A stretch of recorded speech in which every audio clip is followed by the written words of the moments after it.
Okay भाई, good morning. हम लोग बात कर रहे थे कॉन्टिन्यूअस फंक्शन की, शायद कॉन्टिन्यूटी की, यही बात कर रहे थे ना।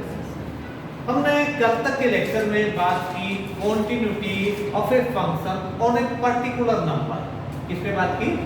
Continuity of a function at a particular number. वो कॉन्टिन्यूअस है या नहीं है, वो सेकेंडरी इशू था। हमने चेक कर लिया था डायरेक्ट लिमिट पे या कभी लेफ्ट और राइट लिमिट के कॉरस्पॉन्डिंग हमने उसको चेक कर लिया। आज हम बात करेंगे continuity on A interval. Continuity on A interval यानी कि पहले एक पर्टिकुलर नंबर पे कॉन्टिन्यूटी चेक कर रहे थे, आज कॉन्टिन्यूटी एक पर्टिकुलर इंटरवल में चेक करेंगे। किस में चेक करेंगे? एक पर्टिकुलर इंटरवल पे चेक करेंगे। मींस आज हम जो टॉपिक डिस्कस करेंगे वो है कॉन्टिन्यूटी of a function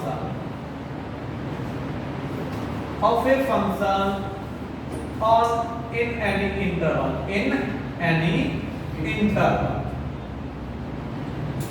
अगर मैं इंटरवल की बात करूं, continuity of a function in any interval. अब यार इंटरवल का मतलब ये हुआ कि किसी भी एक इंटरवल के प्रत्येक नंबर पे अगर हर एक नंबर पे कोई फंक्शन कॉन्टिन्यूअस है तो मैं कहूंगा इस पर्टिकुलर इंटरवल में कॉन्टिन्यूअस है। यदि बाय चांस किसी एक पर्टिकुलर नंबर में भी कुछ इंटरवल के अगर फंक्शन डिसकंटीन्यूअस आ गया तो मैं कहूंगा पूरे इंटरवल में फंक्शन क्या है? डिसकंटीन्यूअस है। मींस अब जब मैं ये फंक्शन की कॉन्टिन्यूटी इंटरवल पे चेक करता हूं तो मेरे पास कॉन्टिन्यूटी दो टाइप के इंटरवल पे आती है आपके लेवल। एक होता कॉन्टिन्यूटी ओपन इंटरवल पे और एक होती है कॉन्टिन्यूटी क्लोज इंटरवल। क्या होती है? क्लोज इंटरवल पे। जब मैं ओपन इंटरवल पे कॉन्टिन्यूटी की बात करूंगा तो मैं कहूंगा कि एक फंक्शन कॉन्टिन्यूअस है इस ओपन इंटरवल पे यदि वो उसके प्रत्येक एलिमेंट पे कॉन्टिन्यूअस हो। क्या कहूंगा? कि इस ओपन इंटरवल पे कॉन्टिन्यूअस है यदि इसके प्रत्येक एलिमेंट पे क्या हो? Continuous. Means a function any function is continuous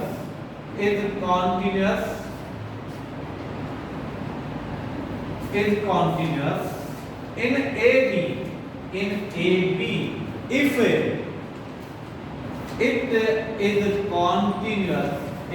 is continuous at every point of AB। यदि इसके प्रत्येक पॉइंट पे यदि कॉन्टिन्यूअस है तो मैं कहूंगा कि इस इंटरवल पे भी क्या है? कॉन्टिन्यूअस है। सही है। और यदि एक भी पॉइंट ऐसा आ गया कि कॉन्टिन्यूअस है, किसी भी पॉइंट पे अगर इस इंटरवल के एक भी पॉइंट पे कॉन्टिन्यूअस नहीं है तो मैं कहूंगा कि फंक्शन कॉन्टिन्यूअस है इस पूरे इंटरवल में नहीं है।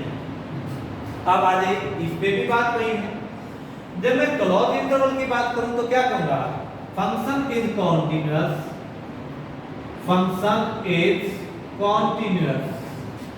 in closed interval AB if it is continuous at every point of AB। सही बात है ना? पर दोनों में थोड़ा सा जो लिखे है लिखने का एक रीजन था, नहीं तो मूड नहीं था, मैं डायरेक्ट नहीं समझा सकता। जब मैं क्लोज इंटरवल पे कॉन्टिन्यूटी की बात करूं तो मैंने डेफिनेशन में लिखा इसके प्रत्येक इंटरवल पे अगर कोई कॉन्टिन्यूअस है तो वो कॉन्टिन्यूअस कहलाएगा। पर यार इसके प्रत्येक इंटरवल में एक डाउट क्रिएट हो गया मेरे पास, और डाउट क्रिएट ये हुआ यार मैं जब कॉन्टिन्यूटी चेक करता हूं तो लेफ्ट हैंड लिमिट और राइट हैंड लिमिट भी चेक करता हूं क्योंकि कॉन्टिन्यूटी का एक प्रोसीजर है जिसमें किसी नंबर पे जब मैं कॉन्टिन्यूटी चेक कर रहा हूं तो उस पे लेफ्ट हैंड और राइट हैंड भी चेक करता हूं। पर जब मैं इस क्लोज इंटरवल के नंबर की बात करूं तो मैंने कहा प्रत्येक पॉइंट पे कॉन्टिन्यूअस है। प्रत्येक पॉइंट में तो ए और बी दोनों शामिल हैं, ए और बी दोनों शामिल हैं। इसका मतलब मुझे कॉन्टिन्यूटी ए और बी पे भी चेक करनी पड़ेगी। पर जब मैं क्लोज इंटरवल की बात करता हूं तो जो उसकी बाउंड्री के पॉइंट यानी कि जो लिमिटिंग पोजीशन होती है, अब ए पे मैं लेफ्ट लिमिट चेक नहीं करूंगा, ए पे मैं लेफ्ट हैंड लिमिट चेक नहीं करूंगा, ए पे सिर्फ मैं राइट हैंड लिमिट ही चेक करूंगा। यानी कि अगर ए के कोई राइट में कॉन्टिन्यूअस है और बी के कोई लेफ्ट में कॉन्टिन्यूअस है, तो भी मैं उसे ए और बी पे क्या मानूंगा, कॉन्टिन्यूअस क्लोज इंटरवल पे मानूंगा। मतलब लिखोगे क्या, जो समझाने की बात थी यहाँ, in close interval, in close interval A B for continuity, क्या लिखा, for check continuity on A and B, we check, क्या चेक करते हैं भाई, we check right of A, we check right hand limit on A, we check only, याद रखना only word को लिखना, we check only right hand limit on A and only left hand limit on B. यानी कि जब मैं close interval के प्रत्येक एलिमेंट पे चेक करने की बात करता हूं, तो ए पे मैं लेफ्ट नहीं चेक कर सकता, कारण क्योंकि ए का लेफ्ट तो शामिल ही नहीं है, वो तो इंटरवल में काउंट ही नहीं है। अब ए के मैं लेफ्ट पे नहीं जाऊंगा और बी के मैं राइट पे नहीं जाऊंगा। यानी कि जब मुझे किसी क्लोज इंटरवल में कॉन्टिन्यूटी की बात करें और मुझे डाउट हो जाए कि मुझे ए और बी पे ही लास्ट बाउंड्री पे ही चेक करने का मूड हुआ, तो मैं इसके राइट पे चेक करके ही कॉन्टिन्यूटी की बात करूंगा और बी के लेफ्ट पे ही कॉन्टिन्यूटी चेक करके बात करूंगा। मींस क्लोज इंटरवल के लोअर बाउंड्री का सिर्फ राइट हैंड लिमिट चेक होती है और अपर बाउंड्री की सिर्फ लेफ्ट हैंड लिमिट चेक होती है। और अगर मैं ओपन इंटरवल की बात करूं तो, क्योंकि ओपन इंटरवल में तो ए और बी पे खुद ही चेक नहीं करना, कारण क्योंकि ए और बी इस इंटरवल का हिस्सा नहीं है। डेफिनेशन में कहा at every point of a b, तो इस एवरी पॉइंट में ए और बी शामिल नहीं था, जबकि उसके डेफिनेशन के इसमें भी मैंने एवरी पॉइंट लिखा और इसके एवरी पॉइंट में ए और बी शामिल था, इसलिए मुझे ए और बी के बारे में ये बातें करनी पड़ी, जबकि यहाँ पर मैं ए और बी के बारे में बातें नहीं करता। अब बारी आई कि सब इंटरवल में चेक कैसे करेंगे, इंटरवल में चेक कैसे करें। दो स्टेप, अगर मेरे पास पहली बात इंटरवल दो टाइप के हो सकते हैं, एक इंटरवल आर्बिट्रेरी हो सकता है और एक इंटरवल फिक्स हो सकता है। एक इंटरवल आर्बिट्रेरी और एक इंटरवल फिक्स है। फिक्स भी दो टाइप के इंटरवल हुए, यानी कि पहली बात for arbitrary interval, for arbitrary interval, for arbitrary interval, for arbitrary interval as a b, ये तो आर्बिट्रेरी है भाई, ना ए की वैल्यू फिक्स और ना बी की value fix. To check the continuity, to check the continuity, to check the continuity, choose any arbitrary number, choose any arbitrary number, arbitrary number, say C, say C belongs to या lies between A and B. Choose any arbitrary number, say C, lies between A and B and check the continuity, and check the continuity means अगर मुझे arbitrary number पे, जैसे अभी एक example लेते हैं इसी बात का, अगर मुझे कह दे आर्बिट्रेरी इंटरवल में मुझे कॉन्टिन्यूटी चेक करना है, आर्बिट्रेरी इंटरवल पे कॉन्टिन्यूटी चेक करनी है, जैसे मुझे कह दे, इस बात को समझना, जैसे मैंने कहा check the continuity, check the continuity of fx is equal to x, fx is equal to x यानी कि identity function, fx is equal to x identity function mention ही नहीं किया, कह दिया on r, on r, interval की बात ही नहीं की ना, पूरे रियल पे, या कह दे check the continuity of fx is equal to x। अब इस fx is equal to x की कंटिन्यूटी एक इंटरवल है माइनस इंफिनिटी से इंफिनिटी, नहीं बात की ना पर्टिकुलर, एक r भी इंटरवल पे छोड़ दिया, या बाय चांस कह देता ऑन है, या बाय चांस कह देता ऑन ए बी, तो यही कह देता ऑन ए, दोनों बातें सही, कह देता ऑन r चेक कर, या कह देता ऑन ए बी चेक कर, ऑन ए बी चेक कर, बात तो सेम आई ना। अब अगर मुझे इसकी कंटिन्यूटी चेक करनी है fx is equal to x पे, तो दिमाग में आया कि पर्टिकुलर इंटरवल तो दिया ही नहीं है, तो तुरंत याद करो जब इंटरवल आर्बिट्रेरी हो तो प्रोसीजर क्या है, एक आर्बिट्रेरी नंबर ले लो और उस आर्बिट्रेरी नंबर पे ही उसकी कंटिन्यूटी चेक कर लो।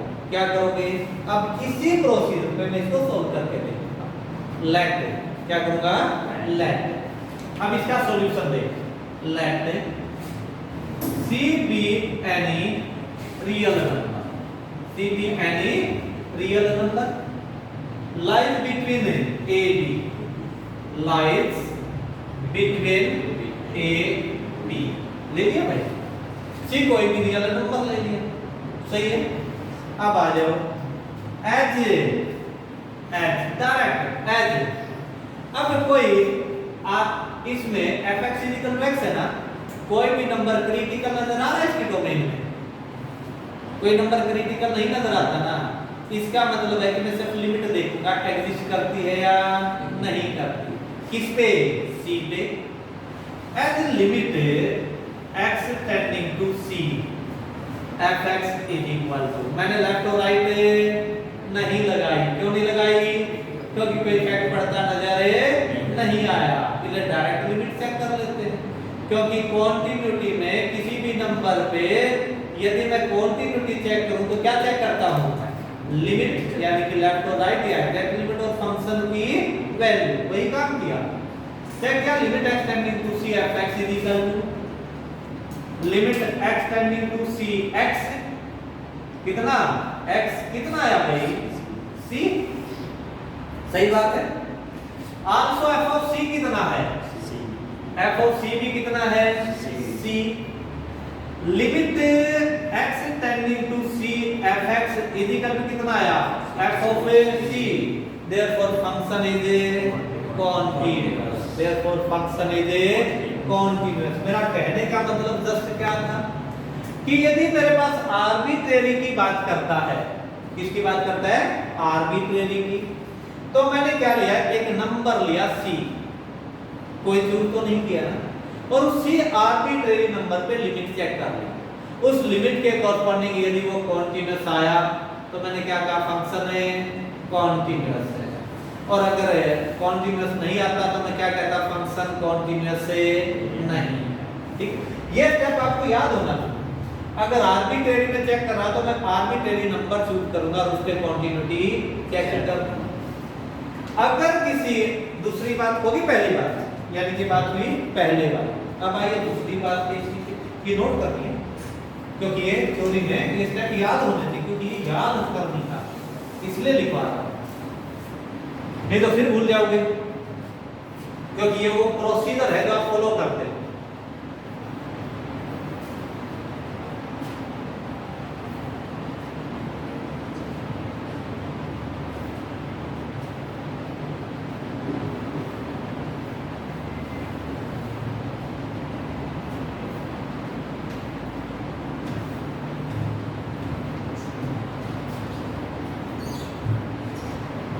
कोई नहीं, घर में वीडियो पॉज करके देख लोगे ना, वहां से राइट डाउन कर लोगे।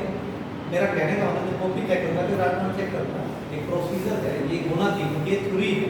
अभी तक मैं क्वेश्चन पे तो गया नहीं, सब जस्ट थ्योरी, ये सारी बातें होनी थी।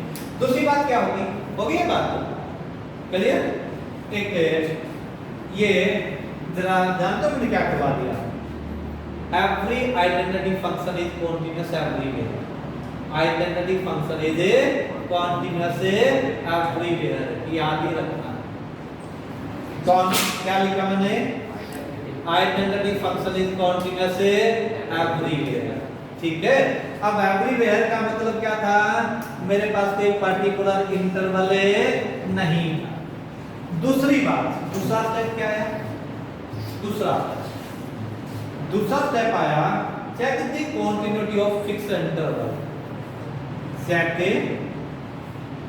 The continuity, check the continuity on fixed interval, in fixed interval, fixed interval.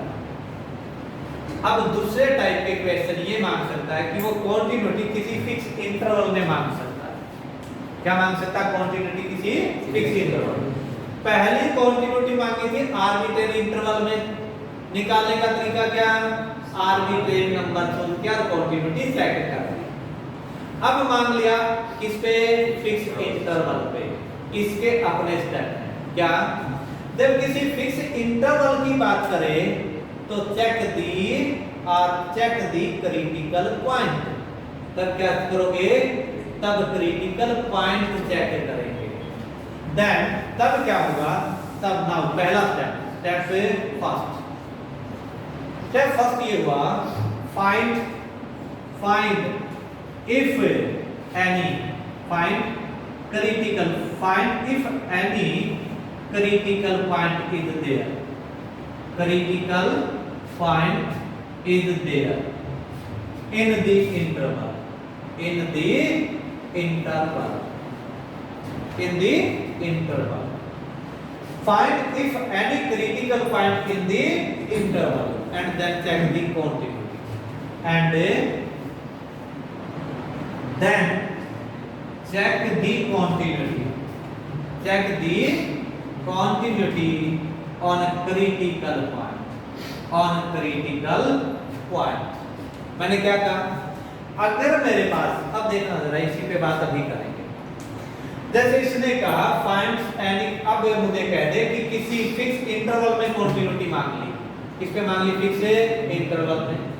और मुझे कह दे कि उस पे इंटरवल में कॉन्टिन्यूटी चेक कर, तो मैं सबसे पहले नजर मारूंगा कि कोई क्रिटिकल पॉइंट तो नहीं है। अगर उसमें क्रिटिकल पॉइंट है तो मैं क्रिटिकल पॉइंट की कॉन्टिन्यूटी की बात करूंगा। बाकी की बात मैं अपने आप बता दूंगा मुझे करना क्या है। पर सबसे पहली नजर कहां जाएगी?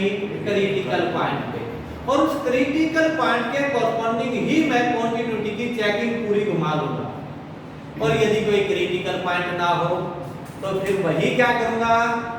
आर्बिट्रेरी पॉइंट, फिर वही arbitrary point. If step second,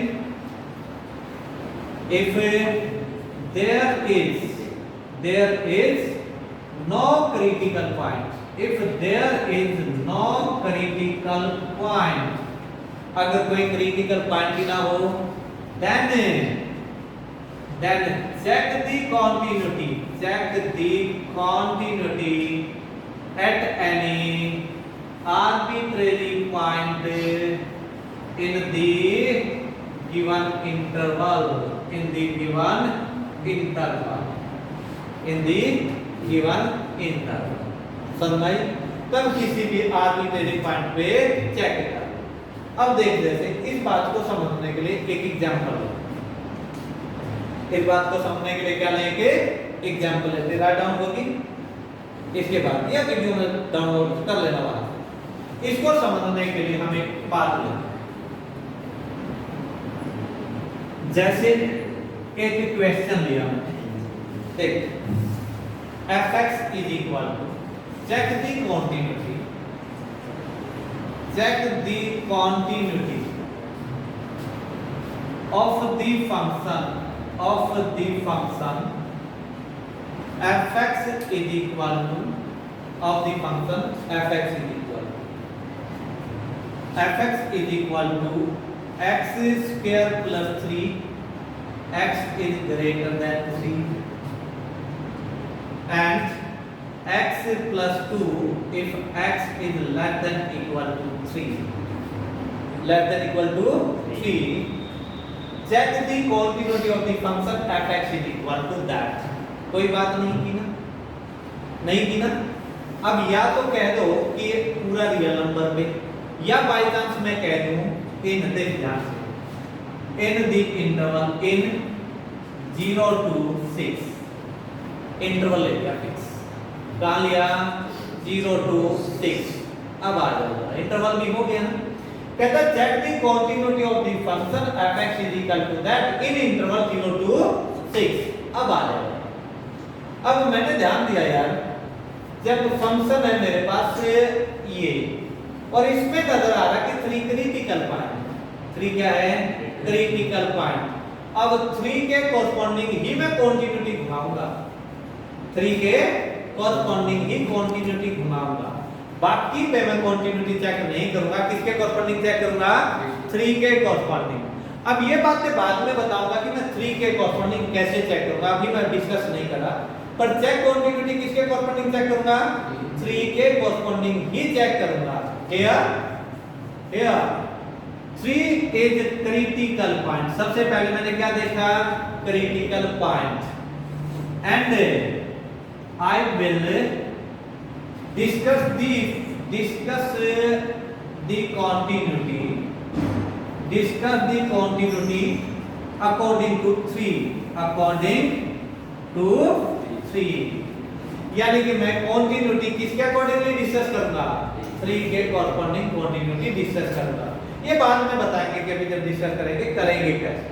मतलब अब यहां पर देखो इंटरवल तो 0 to 6 था ना, पर जब किसी फिक्स इंटरवल में बात करें तो सबसे पहले मैं फंक्शन पे देखता हूं कि फंक्शन में कोई क्रिटिकल पॉइंट तो नहीं, और यहां देखने के बाद पता चला यार 3 क्रिटिकल पॉइंट है क्योंकि 3 पे फंक्शन नेचर बदल रहा है।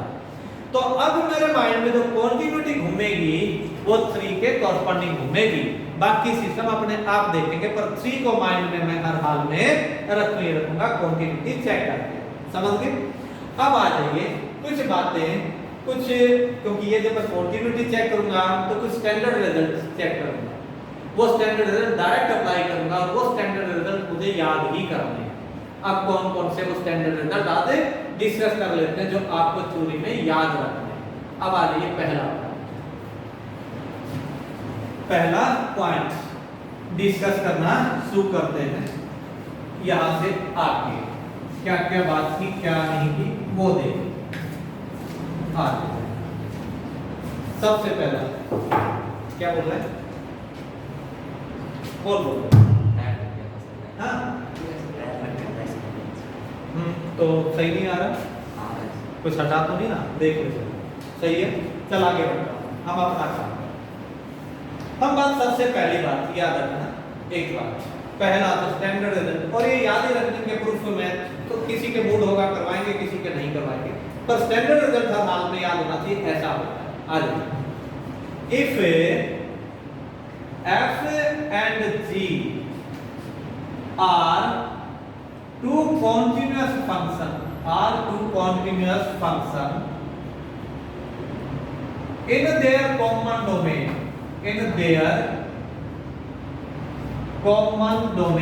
पहली बात in their common domain। If f and g are two continuous function in their common domain, then पहली बात then f plus g is also continuous। then addition क्या होगी continuous ही होगी, यानी कि अगर दो continuous फंक्शन है तो दोनों की एडिशन भी क्या होगी continuous ही होगी, दोनों की सब्ट्रैक्शन क्या होगी second. f minus g is also continuous, पर याद रहे कहां बोल रखा है in their common domain. Common domain में कंटिन्यूटी कॉमन डोमेन में ही चेक होगी। अगर कॉमन डोमेन में f और g, ये कॉमन डोमेन का मतलब समझते हो नहीं समझते? हाँ कोई बात। एक फंक्शन f ध्यान से देखिए, एग्जांपल लेके समझाता हूं। हाँ सम में है या नहीं? नहीं है ना तो समझ लेते आप, बोल मत, बीच में छेड़ा मत कर। मान लेते हैं fx एक फंक्शन लिया मैंने 1/x, इसकी डोमेन क्या है पूरा रियल नंबर है पर जीरो को छोड़ के, जीरो पे फंक्शन डिफाइंड नहीं। मैंने फंक्शन ले लिया g(x) और वो लिया x, इसकी डोमेन क्या है? पूरा रियल नंबर, पूरा रियल नंबर। ये फंक्शन भी कॉन्टिन्यूअस है अपनी डोमेन में और ये भी फंक्शन कॉन्टिन्यूअस है अपनी डोमेन में, पर कॉमन डोमेन कौन सी है? r-0, कारण कॉमन हिस्सा दोनों का इंटरसेक्शन। ये पूरा रियल है, ये पूरा रियल पर जीरो को छोड़ के। तो जो मैं f और g की कॉन्टिन्यूटी की बात कर रहा हूं कॉमन डोमेन की, तो कॉमन डोमेन का मतलब है यहां पर कॉमन डोमेन आई r-0, यानी कि अब मैं पूरे रियल पे तो बात ही नहीं कर सकता, पूरे रियल पे बात नहीं। क्यों? क्योंकि पूरे रियल पे दोनों कॉन्टिन्यूअस नहीं है, इसलिए वर्ड वहां कॉमन डोमेन डाल दिया था। ये भी r-0 पे कॉन्टिन्यूअस है और ये भी r-0 पे कॉन्टिन्यूअस है, तो इसलिए कहा if f and g are continuous on their common domain. क्योंकि कई बार क्या होता है कि r किसी पे कॉन्टिन्यूअस है, g किसी पे कॉन्टिन्यूअस है, f किसी पे कॉन्टिन्यूअस, g किसी पे कॉन्टिन्यूअस है, पर यहां तो कंपोजिट फंक्शन की बात कर रहे हैं। जब दोनों एक डोमेन पे कॉन्टिन्यूअस ही नहीं, एक डोमेन पे डिफाइंड ही नहीं है, तो उनकी एडिशन और सब्ट्रैक्शन तो एक फिक्स फंक्शन बनेगा ना। नहीं समझ में अभी भी नहीं आ रही? भाई जब ऐड किए तो एक नया रिजल्ट निकला, अब जो ऐड करने के बाद नया रिजल्ट निकला उसकी तो डोमेन है ही नहीं, कारण क्योंकि पहले fx की अलग थी, gx की अलग है, तो f प्लस g की कॉमन कैसे आ जाएगी? वो तो किसी पे डिफाइंड नहीं रहना, क्योंकि जिस पे f डिफाइंड था उस पे g डिफाइंड नहीं, और जिस पे g डिफाइंड था उस पे f डिफाइंड नहीं, और f प्लस g हुआ तो दोनों जुड़ के आए, ऐड होके आए, यानी कि दोनों एक फंक्शन बने। फिर वो दोनों तो डिफाइंड ही नहीं है, तो फिर उनकी कॉन्टिन्यूटी कैसे चेक करोगे? यानी कि जो दोनों का एडिशन या सब्ट्रैक्शन बनके नया रिजल्ट आया वो तो दोनों की डोमेन के कॉरस्पॉन्डिंग आया ही नहीं। उसमें तो x की वैल्यू f वाली पुट करूंगा तो g वाला टांग अड़ा देगा, और g वाली पुट करूंगा तो f वाला टांग अड़ा देगा। मेरी बात समझे? इसलिए जब फंक्शन डिफाइंड ही नहीं है वहां पर तो कॉन्टिन्यूटी कैसे चेक करूंगा?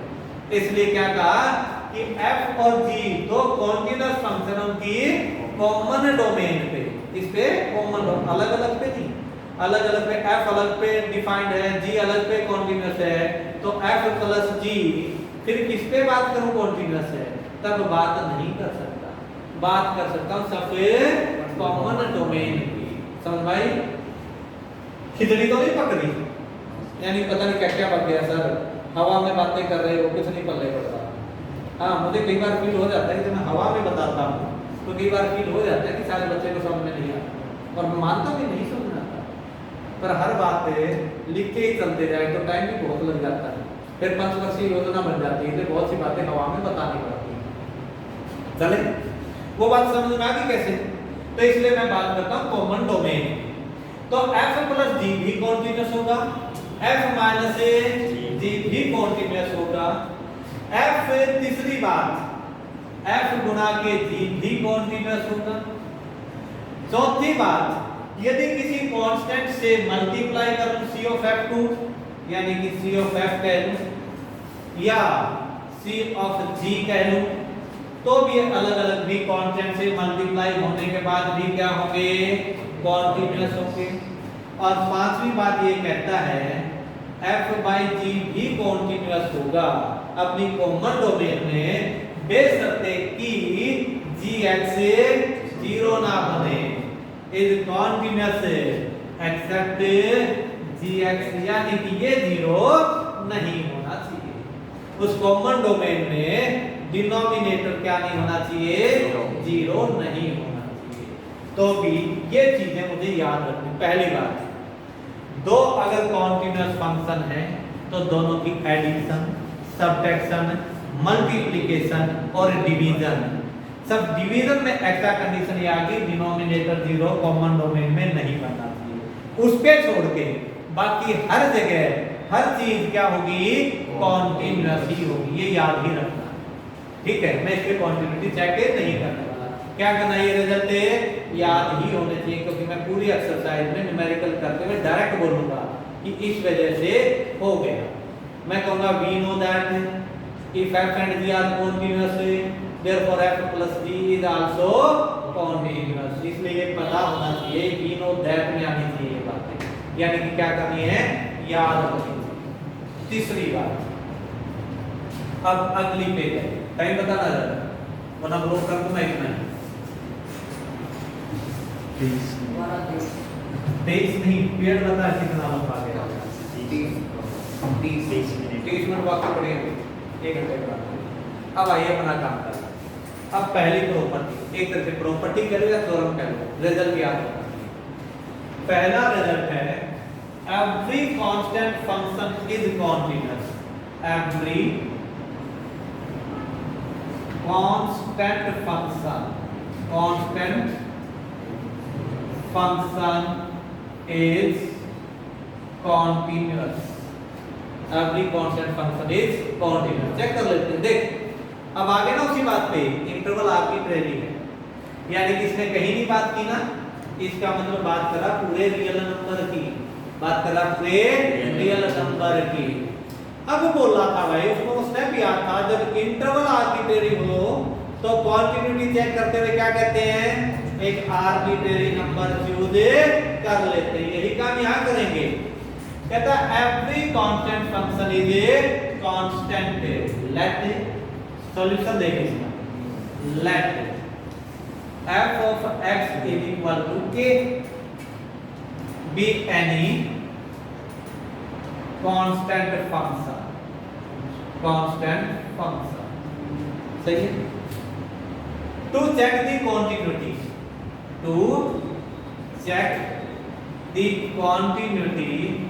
on r, क्योंकि जब बात ही नहीं करा तो मैं रियल की ही बात करूंगा, on r लेट क्या करते हैं, let c be any real number, ले लिया भाई, कोई भी आर्बिट्रेरी नंबर चूज कर लिया c।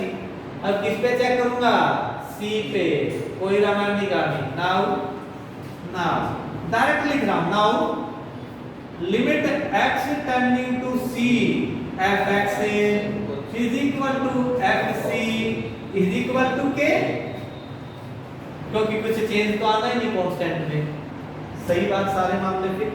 therefore continuous हो गया। this shows that it is continuous everywhere या on r कह लो, on r कह लो, हमें कोई लेना देना, आएगा समझ में। अब बारी है, क्यों बराबर है, तो ये तो मैंने कहा ना, क्यों कहा है, क्योंकि वो होता है कांस्टेंट फंक्शन में, लिमिट लगा ले तो भी कांस्टेंट रहेगा, फंक्शन की वैल्यू जो पुट है वही पुट कर ले तब भी कांस्टेंट ही रहेगा, क्योंकि उसमें तो चेंज आना ही नहीं। इसलिए कंडीशन सेटिस्फाई कर दी, left hand limit, right hand limit और फंक्शन की वैल्यू तीनों इक्वल, इसलिए बाई कंडीशन क्या आया, कॉन्टिन्यूअस आया, इसलिए मैंने कहा फंक्शन इज कॉन्टिन्यूअस। पहली प्रॉपर्टी। दूसरी पे आ जाइए, अब वही बात है, every identity function is continuous.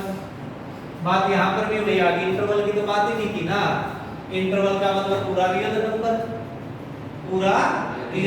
Number, पहले फिक्स इंटरवल नहीं, आर्बिट्रेरी इंटरवल, और वो यहाँ इंटरवल की बात ही नहीं कर रहा है, इसका मतलब प्रत्येक जगह एवरीवेयर का मतलब पूरे रियल नंबर है सिस्टम पे। और जब ऐसा हो तो क्या करते हैं, आर्बिट्रेरी नंबर चूज करते हैं। स्टेप वो जो थ्योरी में लिखा है वो याद करने के लिए लिखवा रखते हैं, ताकि दिमाग में फिक्स रहे कि यही प्रोसीजर, बीइंग ए स्टूडेंट यही प्रोसीजर है। जब बड़े हो जाओगे, थोड़ा सा बार-बार पढ़ने लग जाओगे तो पता चल जाएगा कि ऐसा क्यों किया, ये अंदर की फीलिंग अपने आप आएगी। समझाने से नहीं समझ सकते कि सी आर्बिट्रेरी क्यों लिया था, कितना समझाओ, कितनी बार कह लो, क्योंकि सी आर्बिट्रेरी था।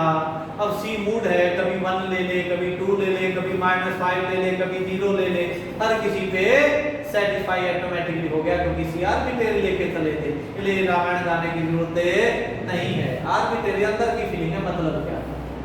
चले स्टेप कर लेना था, every identity function is continuous. Let चले सॉल्यूशन पे, let fx is equal to x, क्योंकि आइडेंटिटी फंक्शन होता है। Let fx is equal to x be given function, be given function. अब वही बात है, चेक किस पे करना है, रियल पे। लेट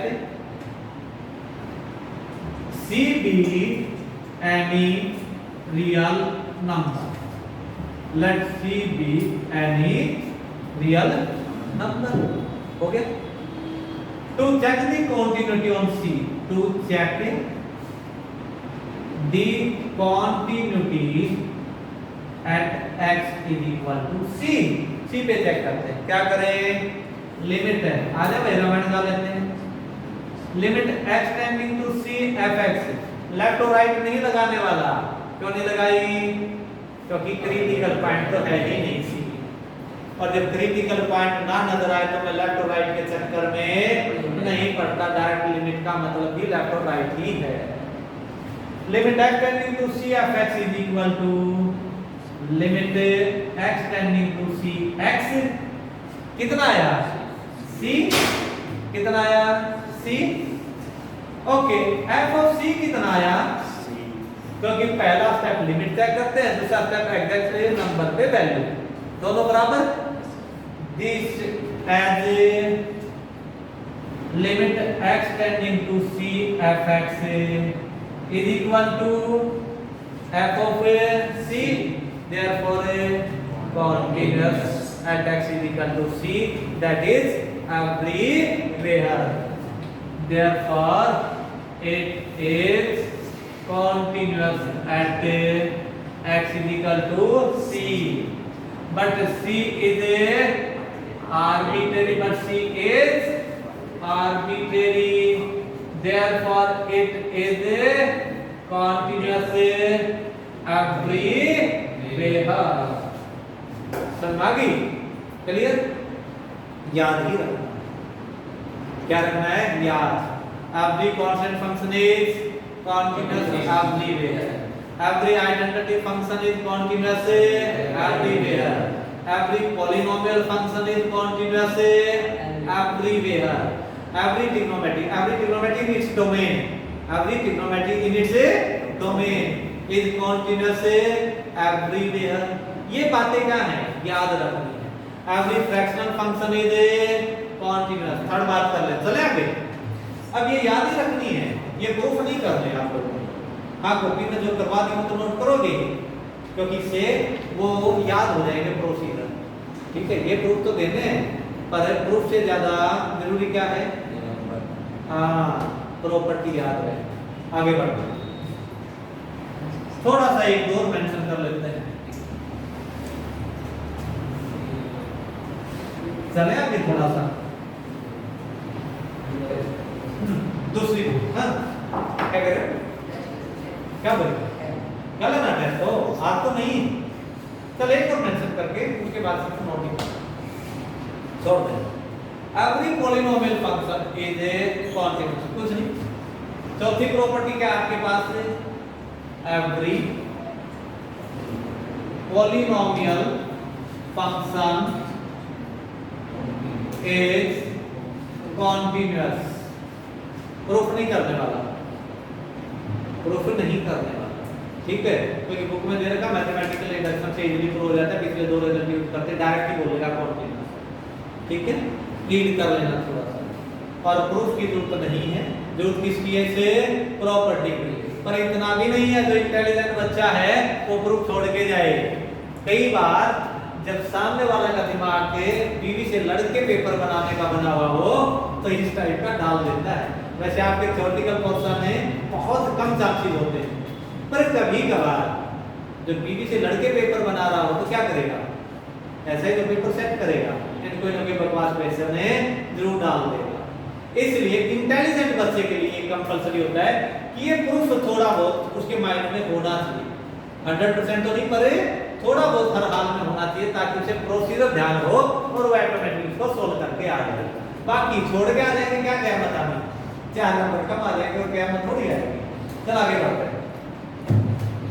दूसरा है एवरी रैशनल फंक्शन। पांचवा क्या है? Every rational function is continuous, पर डिनोमिनेटर 0 नहीं होना चाहिए, इस बात को याद रखना, इस बात को याद रखना। अब एक और प्रॉपर्टी करवा के लास्ट आज रोक, ठीक है। अब बारी आती है, ये कहता है every cosine function is continuous. 2005 में पेपर में आया हुआ था, हाँ 2005 में। आप लोग पैदा तो होली होंगे ना तब, हाँ हो गए। चलिए एक और, वैसे every trigonometrical function is continuous in its domain. वहां ये बढ़ा जाता है, इन्हें क्या कहा? कोस, क्योंकि कोस की डोमेन पूरा रियल होती है। जैसे साइन कहता तो भी यही लिखता, फिर वहां डोमेन लिखने की जरूरत नहीं थी। पर अगर मैं ये कह दूं every trigonometrical function is continuous, तो ये गलत हो जाएगा। कैसे? क्योंकि इसका मतलब तो मैंने ये कह दिया पूरे रियल में कॉन्टिन्यूअस है, जबकि हर एक ट्रिग्नोमेट्रिक फंक्शन तो पूरे रियल पे डिफाइंड ही नहीं, ठीक है। इसलिए ने पर्टिकुलर नाम ले लिया। क्या कहता है? मैं फिर बार-बार कह रहा हूं, आपको याद क्या रखना है? Every trigonometrical function is continuous in its domain, in its domain, अपनी डोमेन में कॉन्टिन्यूअस है। आ जाइए अपना काम करते हैं। ये कहता है cosine function is continuous, cosine function is continuous, ठीक है भाई। अब इसने इस डोमेन नहीं कहा, क्योंकि पूरे रियल पे बात कर रहा था, इसलिए रियल में डाल दिया। टेंजेंट कहता तो रियल में नहीं था, कोसिकेंट कहता तो रियल में नहीं था। मेरी बात समझ में आई? इन्हें थोड़ा सा फर्क होता है।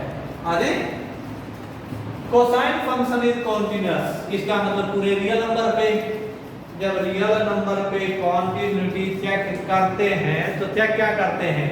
किसी आर्बिट्रेरी नंबर पे कॉन्टिन्यूटी, क्योंकि क्रिटिकल पॉइंट तो नजर ही नहीं आ रहा, इसलिए चले वही काम करते हैं। आ जाइए, late fx is equal to cos of x, let a be any real number, let a be any real number, सही है। to check the continuity, to check the continuity at x is equal to a, क्या check करें? चाहो तो left और right limit लगा लो, लगाने की जरूरत नहीं होती, क्योंकि मुझे पता है कि ट्रिग्नोमेट्रिकल फंक्शन में लिमिट एग्जिस्ट करती है बगैर क्रिटिकल पॉइंट के, और यहाँ critical point x equal to a है नहीं, इसलिए मैं लेफ्ट और राइट के बगैर ही इसकी कॉन्टिन्यूटी चेक कर सकता हूँ। जबकि अगर इसकी बात करो तो इन्हें लेफ्ट और राइट लगा रखे, क्या लगा रखे हैं? लेफ्ट और राइट लगा रखे, ठीक है। मेरी बात समझे? क्या लगा रखे? लेफ्ट और राइट में डायरेक्ट कह रहा हूं। To check the continuity at x is equal to a limit x tending to a fx is equal to limit x tending to a cos of x is equal to कितना रहे? cos of a, also f of a कितना आया?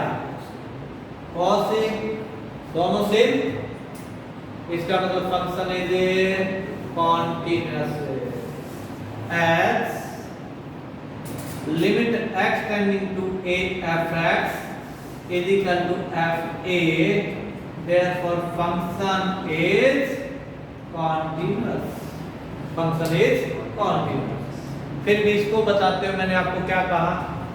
Every logarithmic function, exponential function, trigonometrical function continuous होते हैं अपनी domain में, याद ही रखना। Every polynomial function, every trigonometrical function, every logarithmic function, every exponential function is continuous in its domain. यदि बाई चांस मुझे कोई ये कहता कि check the continuity of fx is equal to e raised to power x, अब यहाँ ये कह देता तो मैं let c be any arbitrary number, क्योंकि इसने तो थ्योरम के ढंग से दे दिया तो मुझे थ्योरेटिकल प्रूफ देना पड़ता। पर कई बार क्वेश्चन में आ जाता है, कई बार क्या जाता है क्वेश्चंस में, और क्वेश्चन में आते मैं वी नो दैट यूज कर देता हूँ। क्या यूज कर देता हूँ? We know that. कल बात करेंगे कि हम इन प्रॉपर्टी को यूज कैसे करते हैं। आज ये सारी की सारी प्रॉपर्टी क्या करके आनी है, लर्न करके आनी, याद होनी चाहिए। थोड़ा थोड़ा जिसका मूड हो उसका प्रूफ हमने डिस्कस कर लिया, जिसका मूड नहीं था थोड़ा थोड़ा अपनी बुक्स में से पढ़ लेना, अपने आप समझ में आ जाएगा। पर खास बात यह है कि आपको हर हाल में वो प्रॉपर्टी याद होनी चाहिए। आज हमने जो बात क्या की, continuity in any interval. Fix interval है तो किसी क्रिटिकल पॉइंट को ढूंढते और कॉन्टिन्यूटी चेक करते हैं, और यदि इंटरवल आर्बिट्रेरी हो तो फिर कोई आर्बिट्रेरी नंबर यूज करते हैं और कॉन्टिन्यूटी चेक करते हैं। सब आज पूरे लेक्चर में दो ही बातें की और दोनों याद होनी थी और कॉपी में नोट भी होनी थी। ठीक है, थैंक यू, फिर मिलते हैं।